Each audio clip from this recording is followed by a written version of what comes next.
So starting off, just let me know like what your title is here and how long you've been a part of Sanitas. Okay, so I am a PRC, Patient Representative Coordinator, and I have been with Sanitas a little over a year and some change. Hi, I'm Ebony, and I'm a clinical care assistant, but I'm a certified medical assistant. Okay, thank you, ma'am. I am Dr. Rhonda Johnson, pediatrician. Been here for Sanitas 2 years yesterday. Introduce yourself, your title, and how long you've been with the company. My name is Shanique Kirkwood. I have been here with the company for a year and about 3 months now. Okay, cool. I'm Amber. I'm a nationally registered certified medical assistant. I've been here for a month now. Give us your title and how long you've been with the team. I'm a registered medical assistant. Been with Sanitas since August 19th, 2024. We got an actual date there. Okay. Your name, your title, and how long you've been with the team. Greetings. I am Alicia. So I've been with Sanitas going on 3 years. On May, I want to say 15th or 25th is one of them. I'm a medical assistant. I've been with Sanitas, with the team, for a year and October, November, December, January, February, March. 6 months. Do you ever like catch yourself using any type of clinic talk or like wording that people wouldn't normally understand unless they're at like work or work in this field? Yes. Okay. And like, give me an example. Like, do you ever... Like, if somebody's texting me and asking me something, just me not being aware and they're asking for some medical advice or just some advice, period, about a situation that they got going on, I'll tend to be like, let's say, if I'm using like a DRE, instead of me saying what I'm actually doing, I'm not aware that I'm actually saying DRE and thinking that they know what I'm talking about because I've said so much. Yes. Okay. Most definitely. My grandmother, for example. So anytime I go home, my grandmother's older now, so I need her to really just, at the doctor, whatever happens, I need to go to the doctor. On that. So I say, Granny, hey, have you got your indoor done yet? You need to go get your blood pressure check, your A1C, your hemoglobin, all of that. You need all of that checked. And she goes, without that. Like, how do you go about trying to not do that with people? Like, how do you find balance within like kind of turning that off, finding a good place or a good way to turn that off? I pretty much just have to remember that I'm not at work. You know what I mean? Like, okay, because you're not at work, you literally have to talk to them like you would talk to them regularly. Yeah. So I just be like, okay, you're not at Sanitas.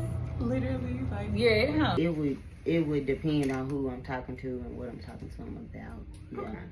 So it flows into your everyday life, but you can filter through who can understand versus who can't. Right. Like when I'm trying to stress the importance or the severity of something, I'll like switch to clinical terms. Okay. Cool. Using medical terms or like clinic talk outside of work Every or in single day. situations where people don't understand you. Every single day. And like, how do you single go day. about stopping that? Or if you can? When I catch it, I can say, okay, wait, hey, okay, let me put it to you this way, and just say, hey, I apologize. I'm always in work mode or mommy mode, because even with you being a mom, you still have to think medical. Yeah. Hey, don't jump off of this because you may do this, you may break or this, you may sprain this. So yeah, I do find myself using medical terms just in my everyday life, just because it has consumed me for so many years. Somebody will ask you a question, and this happened the other day. A relative was sick, and they said, and I'm asking, I'm like, do they have any, or they have any SOBs? And they're like, what? And I was like, oh, shortness of breath, So I'm like, Do you ever find yourself using clinical talk or like medical terms to people who wouldn't necessarily understand you? Sometimes. Okay. And how do you stop yourself from doing that? I gotta remember where I'm at sometimes. Okay. And do they ever stop you and say like, hey, whoa. Yeah, like what do you mean? Yeah, what do you mean? And then I'm like, oh, okay, well, let me explain it. Like, okay, yeah, so this, that, and then I just break it down to their term. Got you. And then they get it and they understand. Okay. And then I'm like, just go to the doctors. Like, a lot of people, when I tell them I'm a CCA or you're a PRC. They're like, what does that mean? Sometimes when my family members ask me like certain things, or like my parents, like, hey, I need to go here, and I'm like, well, you need to make sure they take your insurance. So okay. So it is like a thing where it still kind of spills over into your personal life. Yes, all the time. And do you have any ways that you control that? Like, yes. how? Do not call my phone. Do you feel like you can turn off your clinical mindset when outside of work or like in non-medical settings? I would say prior to me stepping into the managerial role, yes. Once I leave that door, I leave it there. But now in more so of an operational managerial role, it typically is a little more difficult.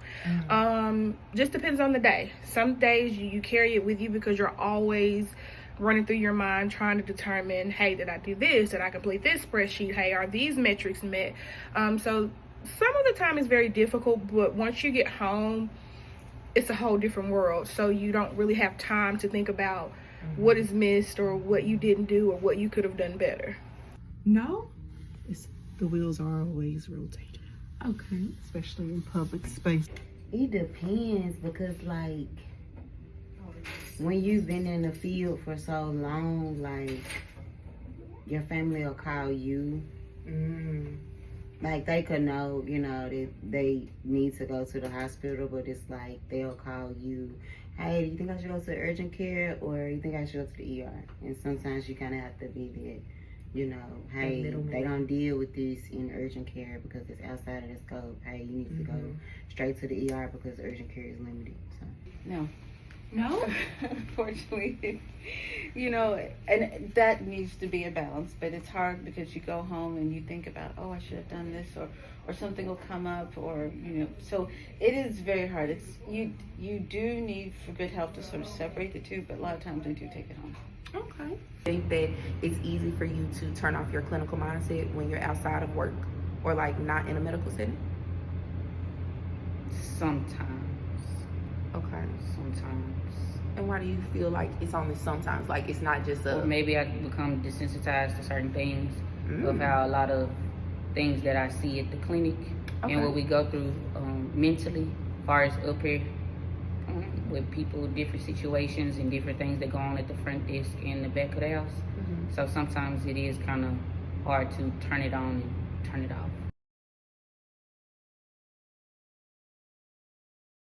Do you think that your job has in any way changed your view on people, health, or conflict in everyday life? If so, how and why? Well, you talking about current or just my experience? As a medical assistant and just being a part of like a clinical team. Okay, I would definitely say that being in a healthcare setting and that being a part of a healthcare professional, it has changed my way of thinking when I'm interacting with other people because I'm more aware of what goes on behind closed doors and behind the scene when it actually come up, when it regarding to having a healthy life and just taking care of yourself and the importance about going to the doctor and what that all entails. Do you think that this job has changed your outlook on health, people, and conflict in any way? Absolutely. I think all the last 3 jobs I've had in managing medical has definitely changed my outlook. I think any healthcare professional you ask since COVID has happened has a different outlook or perception on medical, their career in medical, just because you've had somebody that has experienced burnout, you've had so many changes, just so many things have changed since then. Yes, my outlook is absolutely different than what it would have been if had you asked me maybe 5 or 6 years ago. Okay. And do you feel as though like you are able to like be more empathetic to people now because of the field that you're in? Or like is it easier for you to set boundaries because I think it's maybe who you are. I think that's something that you carry internally, as far as the level of empathy. And it could be just things you may have gone through in life. I don't necessarily think it's the job, but yes, I am a lot more sensitive to certain things people may have going on in their lives or just the situation that at hand. I'm a lot more aware and a lot more sensitive now So I do find myself just being a lot more empathetic and just choosing my words a little wisely, based off the situation. So it's situational. That's a good question. Wow, does it change your view? Yes, it does. I think I do find that I'm in public, I'm a little bit more aware of situations. You know, as a pediatrician, we really don't like to see newborns out in crowds. Okay. And so usually I try to be cool, but if I see a newborn in a crowded situation, I usually will say something like, hey, you know, take care of that Cover little the one. baby. Yeah, go home. Do you think your job has changed your view on healthcare, people, or conflict? No. Because to me, everybody's still the same, Okay. patient or not, no patient. So, yeah, no. So it seems to me like you have an easier time balancing Yeah, your work and personal yes. versus, you know. Well, you know, I've been doing this for so long, so it's That kind was of my like next I know question. how to. It's not hard for me. I mean, back in the day, you know, of course, we're all hard heads, but you know, we grow, Mhm. and then we learn how to deal with like work life, family life, how to balance it all, prioritize. You know, because you got to prioritize it. Because Even- boundaries is a big part, because you need to know your boundaries at work, and then you need to know your boundaries at home, your home life, your personal life. Because then you cross those boundaries when you bring the work into there or the home into there. Those boundaries are crossed, and then you have chaos. You have to be something special, somebody Yes. special to be able to manage healthcare Yes. when you're working in healthcare, because it's a special. It's special, It's very different. very, It takes a special person, seriously. very special person. You gotta And how have long patience. have you been doing? How long have you been working in healthcare as a whole? I know you've been here a It's year been and like 6 months. about 20 years or so. Okay, so you're really like used to this. Like, this Oh is, yeah. I'm Got so you. used to it. I mean, you know, even teaching it and it's even teaching it is crazy as well. That's so. right. Liz was a teacher. I was in California. I was an instructor teaching medical assisting. So I have a bad habit too. I have a bad habit of Share with us your bad habit. because I'm an instructor. You know, so I teach medical assisting. So I have a habit of watching. Watching you draw blood, making sure you're doing it right. Watching how you're doing a blood pressure, making sure you're doing it right. Watching people, like, you know, everything, what they say, how they're doing it, how they're walking patients down. I notice a lot. So it's kind of So like, it doesn't really affect you in your home life, but it definitely overshadows in your in my work life. life. Yes. That is very interesting. That is the first time I've heard that today. Yeah. And that's only because I teach it. So Okay. teaching it, and then it's just crazy because it's just, you teach it, so you're expecting everybody to know when they're What in the field, to know the right things to do. Right. So when I see the things that are not being done that are supposed to be done, and it's not, it kind of like makes me like, Yeah. and I want to be that teacher, like, hey, Mm-hmm. you know, let me show you the right way. But that way I can't do that, because a lot of people take it personal, like I'm picking on them, or thinking I'm better, and it's not that. It's just, I want you to be as good as anybody else. That your job in healthcare has changed your viewpoint on healthcare, people, or conflict? Yes. Yeah. Yes. Okay. And would you say that for all of those points of views, or one specific? If so, why? Different point of view as far as insurances and what insurance cover, as far as prescriptions for patients, and sometimes how patients need certain things, and it's like the insurance won't pay for it because they have this significant reason that has nothing to deal with on what do you need as far as prescription, procedure wise, and everything. So I don't know, I guess you can say politics. A lot of people don't pay attention to that. Like, one man had Blue Cross Blue Shield, but it's from a different state, Arkansas. So he got a physical, but he didn't know his insurance didn't pay for physicals because he had an old plan. His insurance only paid for follow-ups and not physicals, so he was left with a hefty bill. So that's why. And you kind of have to deal with that type of conflict too, like having to break it down to the patient. That's Or like, we have to go in depth, and sometimes that's not. I'm not gonna say that's not our job, but that's not our job title. yeah. Of the clinic. And since it's your clinic, I want to know, what would you give us as a name if we were a reality TV show? Ooh, if we were a reality TV show, I would say Bewitched. Okay. Because there are some days that I come in here and I'm like, this cannot literally be what we're going through today. Like, is somebody playing tricks? Is there something going on? You know, hey, did the day rewind itself? Right. What's going on? So I would say Bewitched, because I feel like some of the days just cannot be real. What was my next question? Pause.